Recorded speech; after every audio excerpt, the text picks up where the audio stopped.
November 12, 1944. The transport truck lurched to a stop outside Camp Longview, Texas, carrying 43 German women prisoners who had spent the last 3 weeks crossing the Atlantic in the cargo hold of a Liberty ship.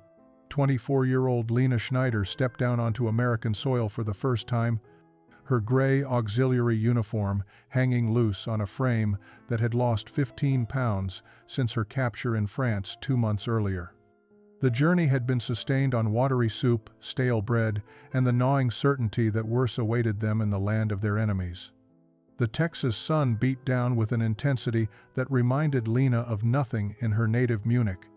Around her, the other women stood in uneven formation, their faces reflecting the same mixture of exhaustion, fear, and stubborn pride that had carried them through weeks of uncertainty. Hannah Becker, her closest companion since their deployment together in 1943, reached for Lena's hand, briefly before remembering they were under enemy observation. The gesture went unnoticed by the American guards, who seemed more interested in processing paperwork than intimidating their prisoners. Captain William Foster emerged from the administration building, his uniform crisp despite the heat. He addressed them through an interpreter, his words flat and bureaucratic, outlining camp rules and daily schedules. But Lena barely listened. Her attention had fixed on the building behind him, from which emerged the most unexpected scent she had encountered since her capture. Something was cooking. Not the thin cabbage soup or the tasteless porridge they had endured on the ship, but something rich, complex, layered with spices she couldn't identify. Her stomach clenched painfully at the aroma.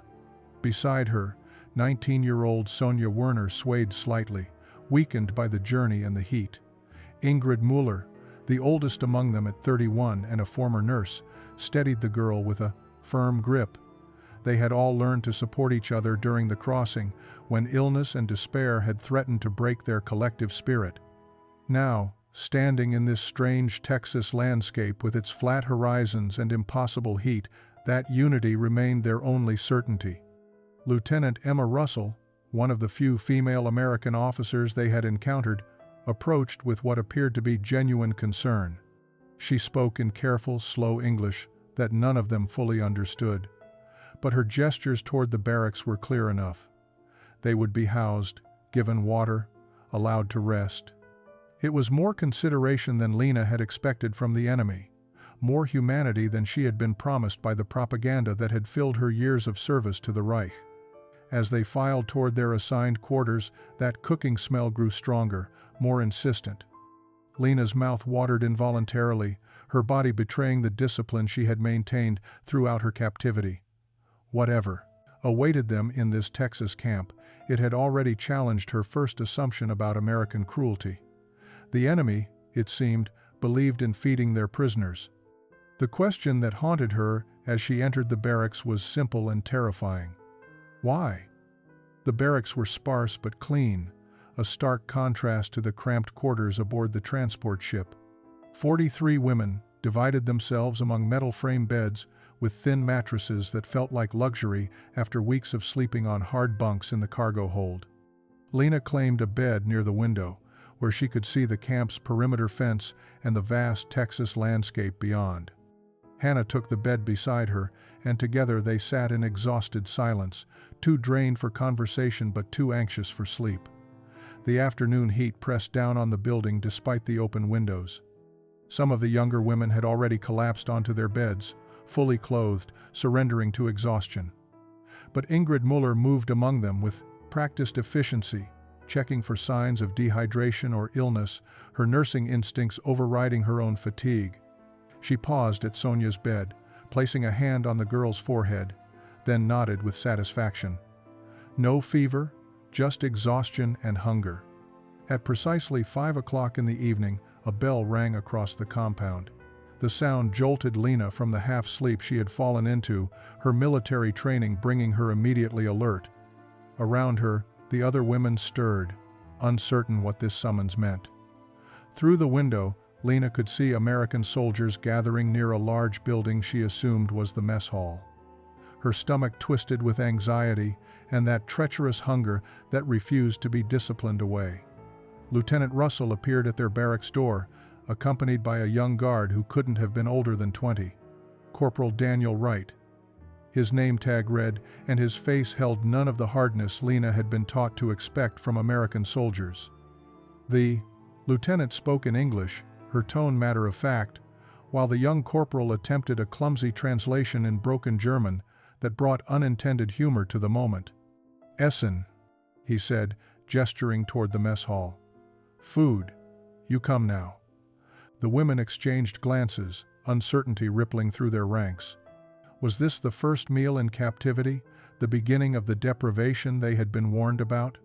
Lena remembered the stories told by returned prisoners in Germany, tales of starvation rations and deliberate cruelty. Yet that smell from earlier still lingered in the air, rich and impossible to ignore. Slowly, they filed out of the barracks, maintaining their formation more from habit than from any order. As they approached the mess hall, Corporal Wright said something else in his awkward German, a phrase that made no sense to any of them. "Gebratnes Hähnchen." He tried, then gave up and simply said in English, "Fried chicken. Tonight, fried chicken." The words meant nothing to Lena. She knew Hähnchen meant chicken, but Gebraten, fried, in what way? She had eaten chicken in Munich, always boiled or roasted, usually reserved for special occasions. But this American preparation, this frying, was completely foreign to her understanding. Hannah leaned close and whispered, "What do you think it means?"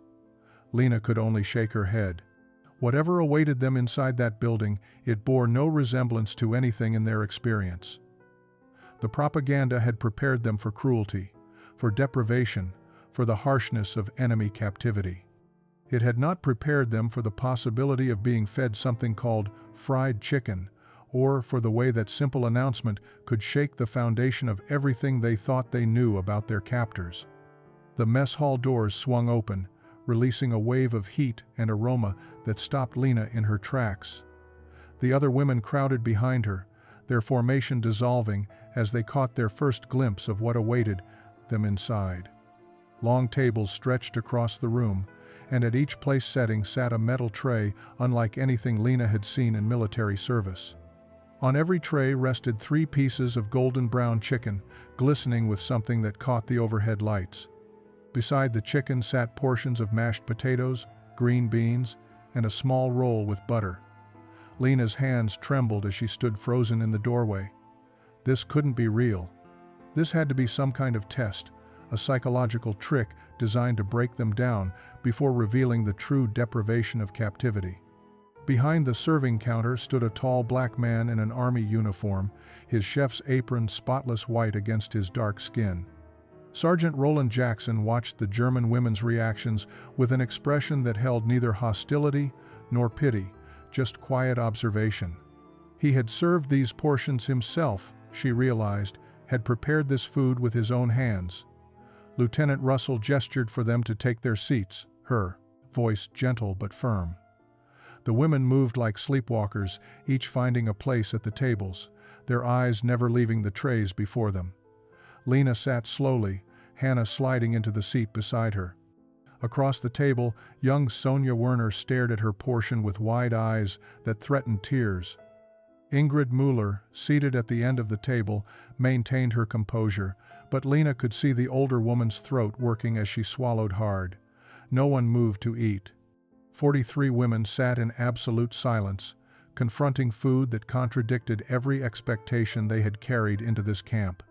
The chicken pieces were enormous, far larger than the small portions Lena remembered from peacetime Munich.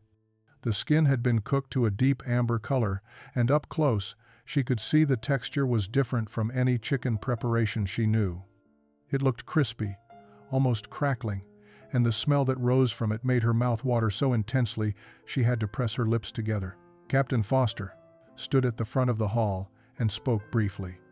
His interpreter, an older woman with kind eyes, translated, "You will eat now. This is your evening meal. Tomorrow you will receive breakfast at 0700 hours, lunch at 1200 hours, and dinner at 1700 hours. Every day.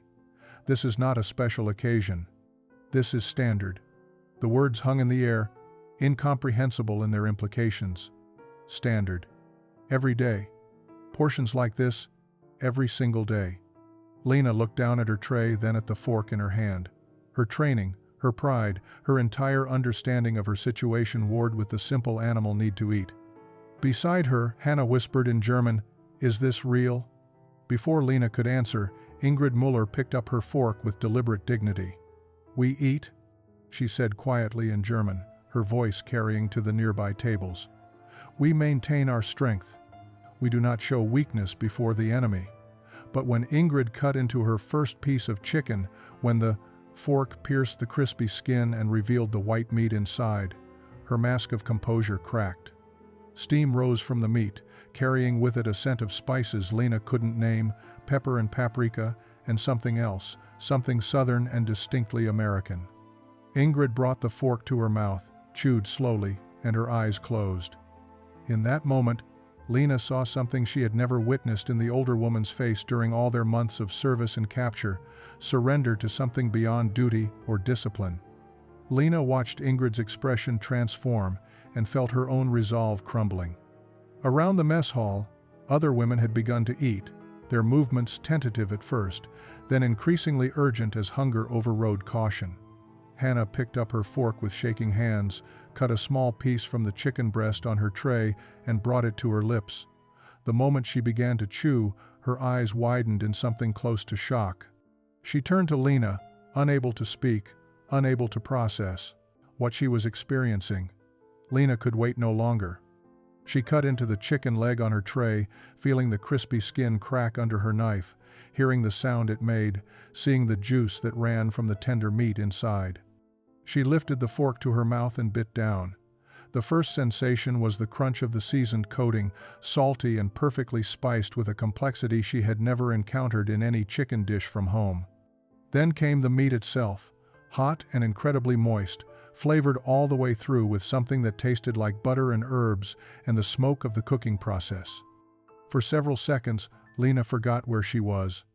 She forgot that she was a prisoner of war, forgot that the men and women serving this food were supposed to be her mortal enemies, forgot everything except the overwhelming reality of taste and texture and satisfaction. This wasn't just food. This was abundance made tangible, care translated into flavor, a direct contradiction to every single thing she had been taught about American barbarism and cruelty. Her propaganda training had prepared her for hatred, for privation, for the grinding misery of enemy captivity. It had not prepared her for fried chicken. Across from her, young Sonia had begun to cry silently, tears streaming down her face as she ate. The girl wasn't crying from sadness, but from the overwhelming cognitive dissonance of experiencing kindness, where she expected cruelty, generosity, where she anticipated deprivation. Beside Sonia, another woman named Helga Fischer whispered in German, "This is what they eat? The Americans eat like this?" The question contained within it the seed of a terrible awakening, the beginning of understanding just how thoroughly they had been lied to about everything.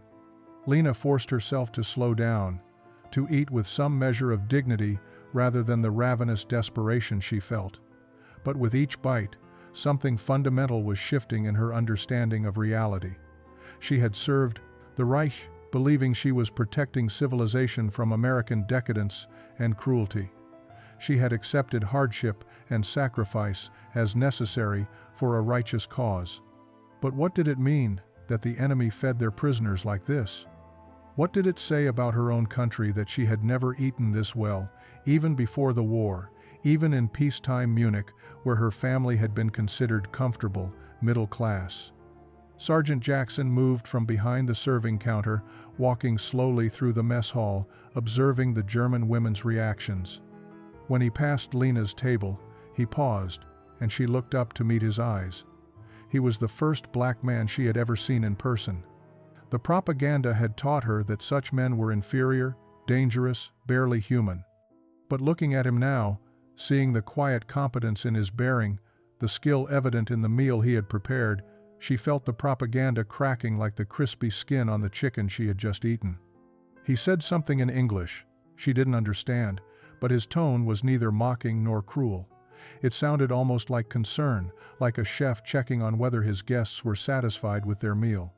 Lena found herself nodding, an automatic gesture of acknowledgement, and something flickered in his expression, recognition perhaps that a small bridge had just been crossed. 3 weeks passed in a rhythm that Lena struggled to accept as reality. Every morning brought eggs and toast, every lunch a sandwich with meat and cheese, every dinner a different American dish that challenged her understanding of what prisoners should receive.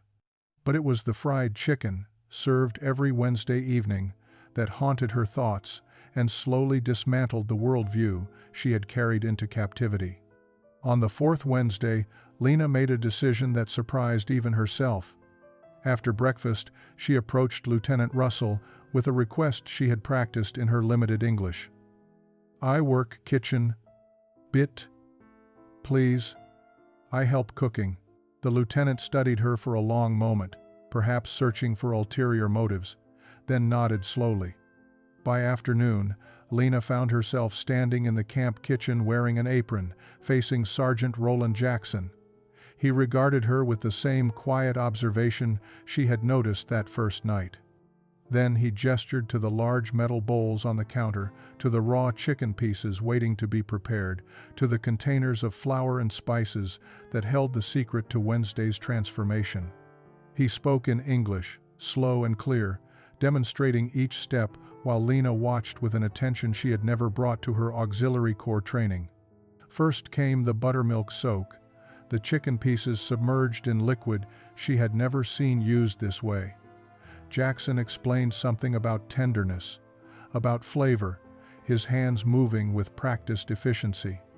Then the seasoned flour, and here he paused, meeting her eyes before opening each container of spice. Salt, black pepper, paprika, garlic, powder, onion powder, cayenne. He measured nothing, working from instinct and experience, his dark hands dusted white with flour as he mixed the coating. Lena tried to mimic his movements, her own hands clumsy at first. He corrected her gently, guiding her fingers to feel the right consistency of the coating, the proper way to ensure every inch of chicken was covered. When the pieces went into the hot oil, he showed her how to listen for the right sound, how to watch for the color change that indicated perfection. The kitchen filled with that now familiar aroma, and Lena felt something shift inside her chest.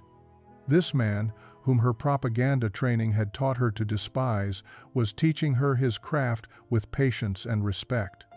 He treated her not as a defeated enemy or a source of cheap labor, but as someone worthy of learning something he clearly valued. When the first batch emerged golden and perfect, he nodded his approval and said something in English that she didn't need translation to understand.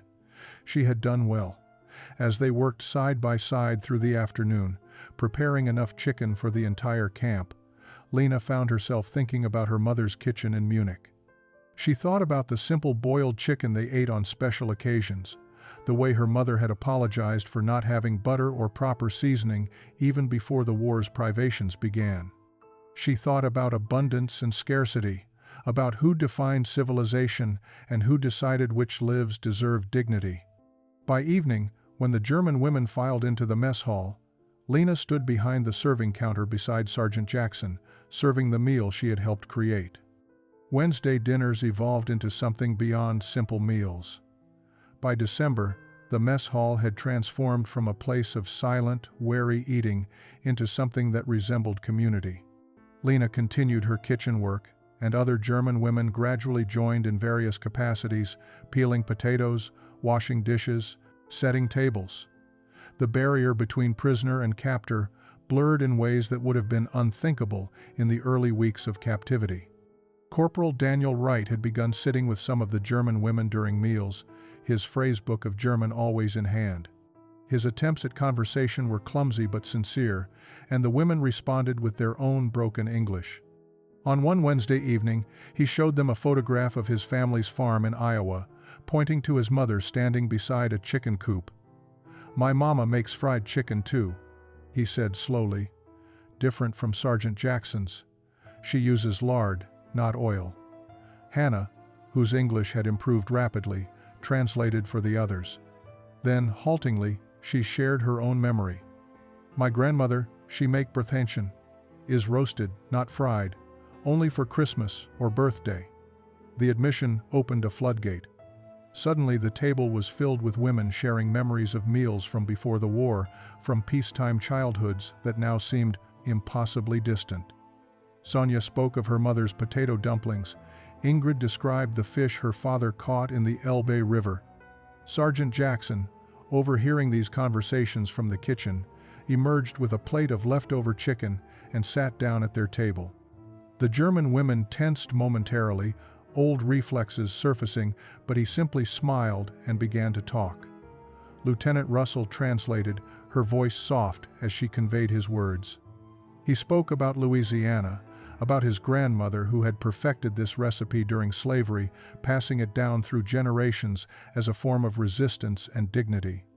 Food, he explained, was how his family maintained identity when everything else was taken from them.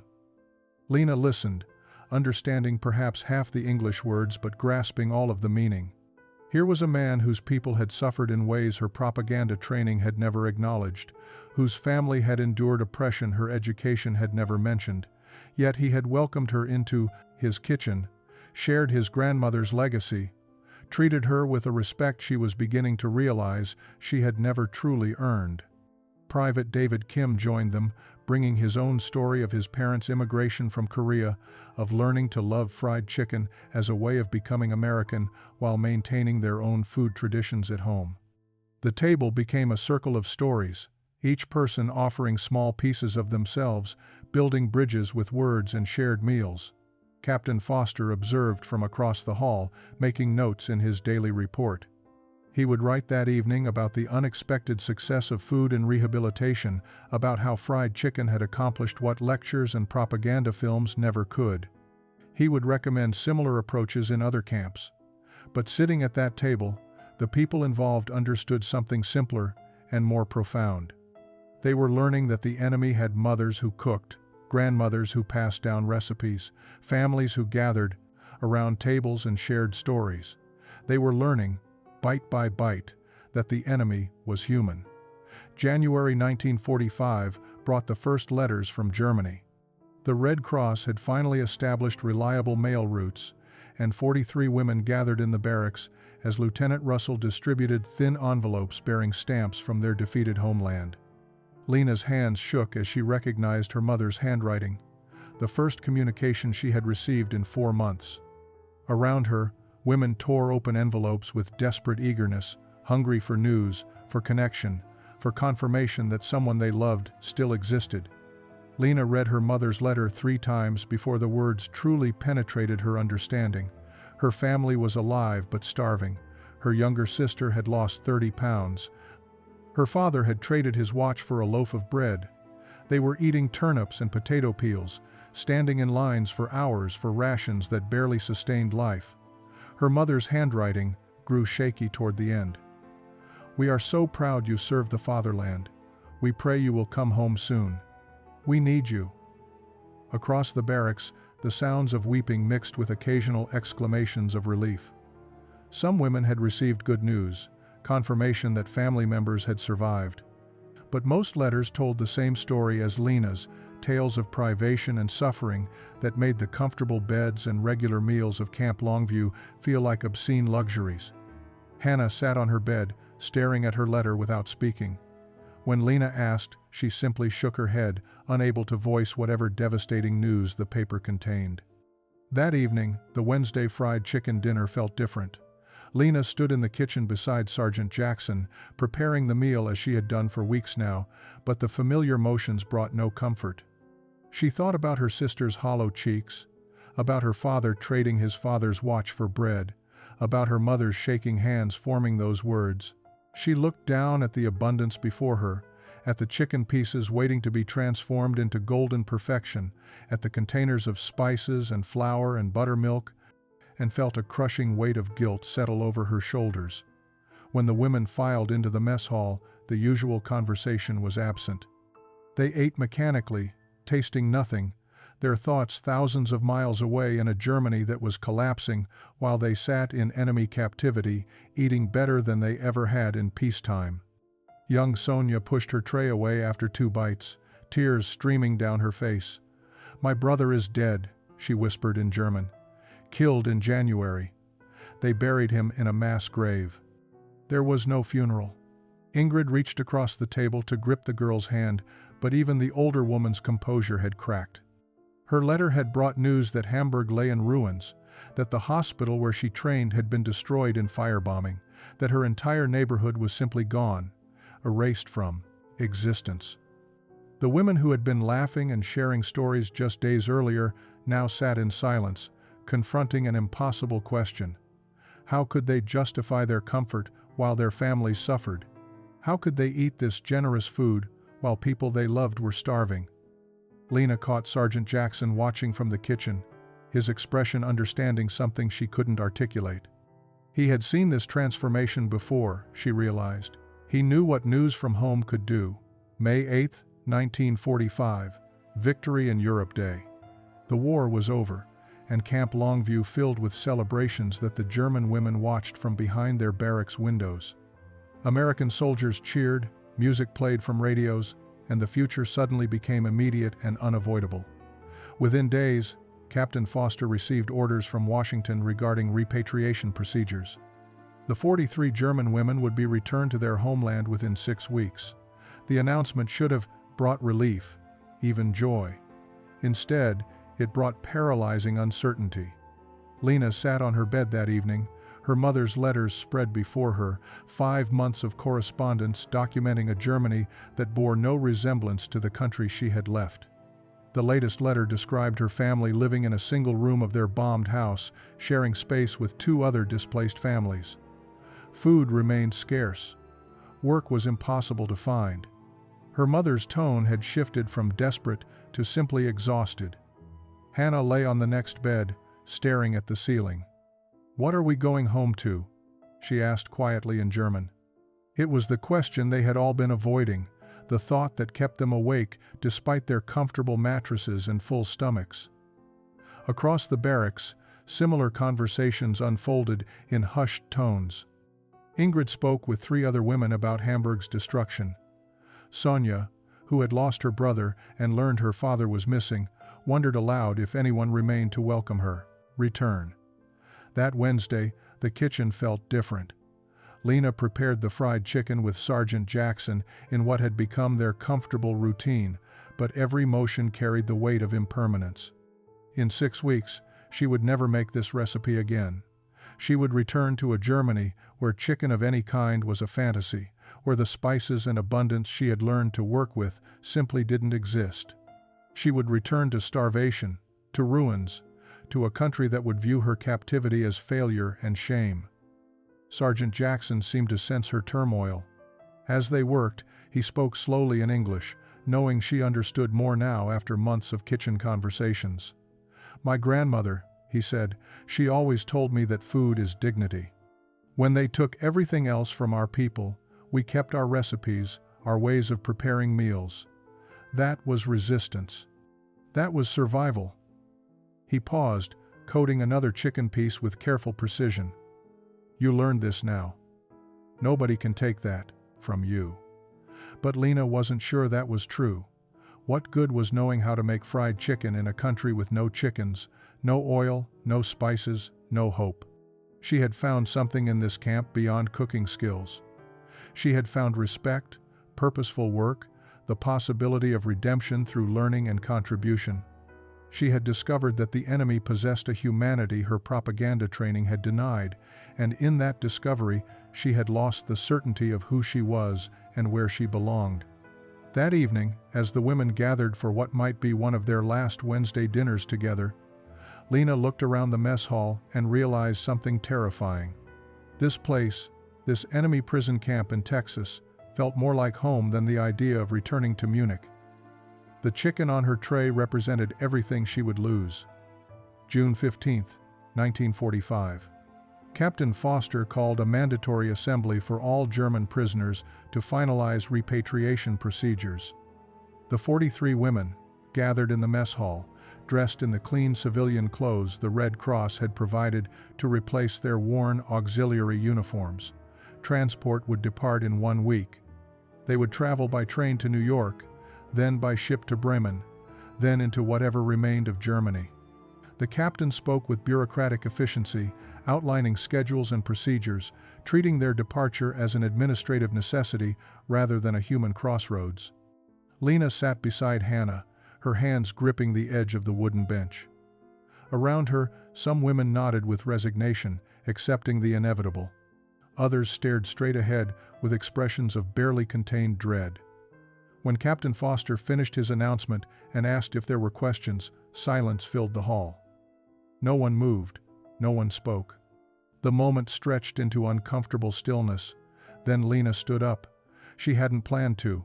She hadn't decided in any conscious way that this was her moment to speak. But her body moved before her. The mind could stop it, rising from the bench with a momentum that felt beyond her control. Every eye in the hall turned toward her. Captain Foster looked surprised. Lieutenant Russell's expression shifted to concern. Sergeant Jackson, standing near the kitchen entrance, watched with that same quiet attention he had shown since her first day in his kitchen.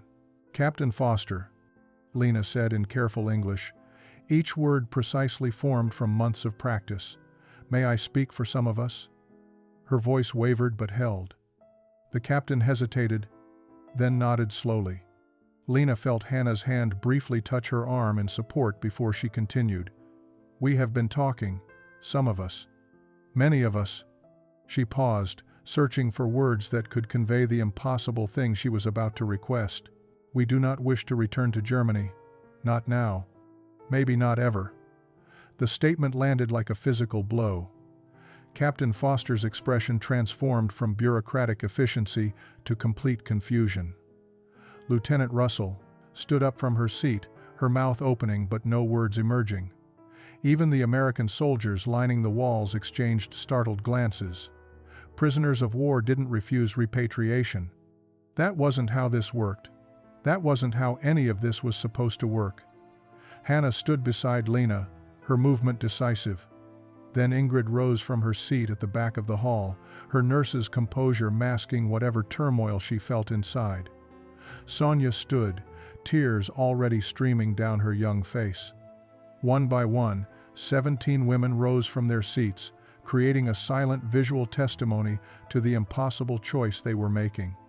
They stood scattered throughout the hall, united not by formation but by shared understanding of what they were rejecting and what they were desperately hoping to claim. "We have nothing to go back to," Lena continued, her English breaking slightly under the emotion. "Our families are scattered, our cities are ruins. But here we have found something. Dignity. Purpose. A chance to become better than what we were." She gestured toward Sergeant Jackson. "This man, you taught us he was inferior, but he taught me his grandmother's recipe. He treated me with respect I never earned." 25 years later, on a warm Texas evening in 1970, Lena Schneider stood in the kitchen of her restaurant in downtown Houston. The sign outside read Lena's Kitchen, German and American cuisine, and inside, the dinner rush was in full swing. Her staff moved with practiced efficiency, preparing schnitzel alongside fried chicken, potato dumplings next to mashed potatoes with gravy. The menu represented two worlds that Lena had learned didn't need to remain separate, two cultures that could coexist on the same plate, in the same heart. She was now 49 years old, an American citizen for 18 years, a business owner for 12. Her English carried only the slightest accent, a musical quality that customers found charming. She had married a Houston contractor named Robert, raised two children who spoke English as their first language and German as their heritage. Her mother had eventually joined her in America in 1952, living long enough to see her daughter's restaurant succeed before passing peacefully 5 years ago. But every Wednesday, Lena still made fried chicken, using the recipe Sergeant Roland Jackson had taught her in that prison camp kitchen a quarter-century earlier. He had passed away in 1963, but his grandson had visited the restaurant last year, bringing his own children to taste the recipe his great-grandmother had created during slavery and his grandfather had shared with a former enemy. They had wept together over that meal, understanding that food carried history and healing in equal measure. Of the 17 women who had chosen to stay in 1945, 14 had successfully immigrated. The process had taken years of paperwork, sponsorships, and bureaucratic battles. Captain Foster had fought for them, Lieutenant Russell had advocated tirelessly, and Mrs. Helen Martinez had organized a coalition of Texas families willing to sponsor German war prisoners. The unprecedented nature of their request had eventually reached newspapers, sparking national debate about redemption, forgiveness, and what it meant to be American. Hannah owned a bakery 3 blocks away, her German pastries as popular as her American pies. Ingrid had become a registered nurse at Houston General Hospital, training a generation of young nurses in both medical skill and human compassion. Sonia had married an Army veteran and taught German at the local high school, ensuring that language and culture survived even as enmity faded. Tonight, Lena's restaurant hosted a special gathering.